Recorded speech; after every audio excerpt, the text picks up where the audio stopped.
Hey there, I'm back. So one of the other big questions that I get sent to me in my Instagram inbox on the regular is, how do I become a speed sugarer? So I figured while we're here and I've got my lovely model, I'm going to talk to you about how you can improve your sugaring technique so that you can move faster and get done quicker. But there is a little bit of a myth around what makes good speed sugaring. And it's really simple to consider that if you move faster, you will then be speed sugaring. But I'm actually probably going to rock your world a little bit to tell you that in order to become a proficient speed sugarer, you actually need to slow down. Every time I tell that to somebody, they tell me that's not what they want to hear, but I can promise you that sugaring is a skill of efficiency, and it's not about moving fast. So I'm going to show you there are a number of ways you can get faster and more proficient. I'm going to tap into the one or two introductory ways that you can implement into your technique right now. If you like this content and you find it helpful, then definitely stay tuned with me on my website or on Instagram, because the course we're going to be launching later this year will have tons of in-depth information on how to become a faster sugarer and how to become 10 times more proficient in the art of sugaring. So I'm going to grab my gloves and we will get started. For sake of having a good angle, I'm going to do what many of you don't like to do in the treatment room, which is I'm going to cross over the body to do some sugaring. But I already took all our hair off this leg, so we've got to work with what we've got. Okay, so this leg is already prepped. I'm going to go get my sugar. I am using Tamra's Organic Smooth Sugar Paste. And one of the first and most important considerations to how fast you're going to be able to complete your service with your client is, are you using the right paste? Because if I go to my tub of sugar and I get paste that's way too firm, and I have to work increasingly harder and harder and harder to apply it onto the skin, and or it's not lifting the hair up and getting good extraction, then I have to go back and get more paste. And as you know, every time you have to go back to your sugar and back to the client, you're losing those precious minutes where you could be potentially booking another client in. Alternatively, if you're going and getting a way too soft of paste because you think, hey, if it's super soft, I'll be able to mold it on really easily and flick it off, but then as soon as you apply it onto the surface of the skin, you're not able to remove it and you have a big mess. Y'all know that's going to take another 10 minutes to clean up. So first and foremost, the biggest tip I can give you all who are already sugaring is pick the right paste.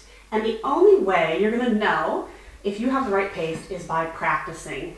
And I hate to say it, but there's no shortcuts in sugaring. You're not going to wake up one day and become proficient at it if you've not put the bodies on the table and got the practice on a diversity of clients with different hair types, different body types, different lengths of hair. So there's no shortcut around that. But as you're going through and practicing on clients, you need to be constantly checking in with a consistency of paste that feels good in your hand. And now, not to be too woo-woo and not be able to give you hard evidence of this is the exact paste you need for this type of hair. We will talk about that more in our other course. But you're really looking for a feeling in your hand. Something that feels comfortable, that's going to be strong enough to extract the hair you want, but not too soft that you get stuck. The other pointer that I'm going to give you up front is you need to get enough sugar paste. Now, if I were sugaring at my regular speed and with the amount of sugar I would use on a regular client, I would have quite a bit more than this. But it tends to overwhelm people when they see the massive amount of sugar I use. But I can also get full legs done in 30 minutes.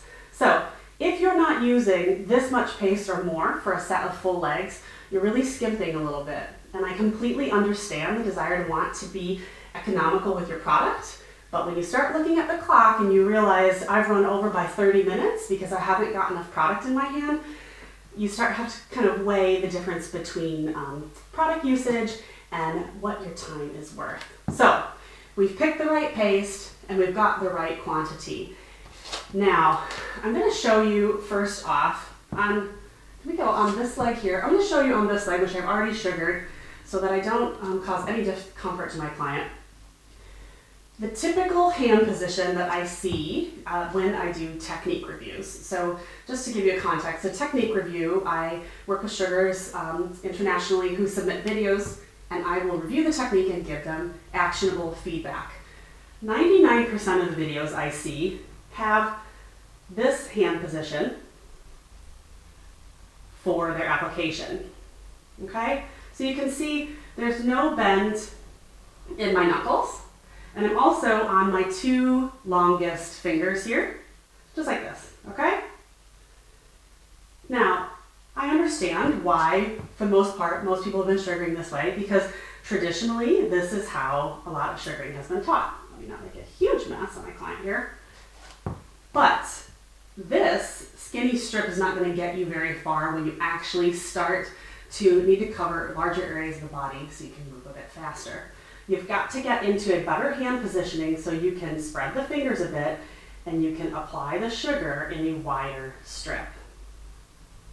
So you can see the difference between being on the tip tops of my fingers and being on more of the side, I call them the side balls for lack of a better word, on the sides of my fingers so that I can get a wider application. Okay, so I'm going to flick this off because there's no hair here. Okay, so I'm going to go over to this leg where we've got some hair so I can show you what that hand position actually looks like and how it can be super impactful in getting a larger application. And now, remember what I told you, speed sugaring is not about moving fast. It's about efficiency. So with this adjusted hand positioning, I'm able to coat a much larger section of the leg. And I'm not moving slower for sake of trying to over-exaggerate the process of slowing your technique down. I'm actually showing you in real time a really good sugaring technique. Because as I'm applying this paste, it's actually doing work for me. So just this sugar sitting here is actually seeping, it's wrapping around the hair, it's getting into the head of the follicle. So there's an action that's occurring right now. So if I take my sugar and I'm quickly putting it on the surface of the skin and flicking it off, and I look underneath that area, I've just removed the hair, and there's 50% of the hair left, and I have to do that strip again. Obviously, that's spending more time than if I just do it right in the first place. So I've done 2 molds over here. I'm going to go in and do the 3rd mold. The sugar has seeped into the hair really well. Okay. Nice deep-rooted hair.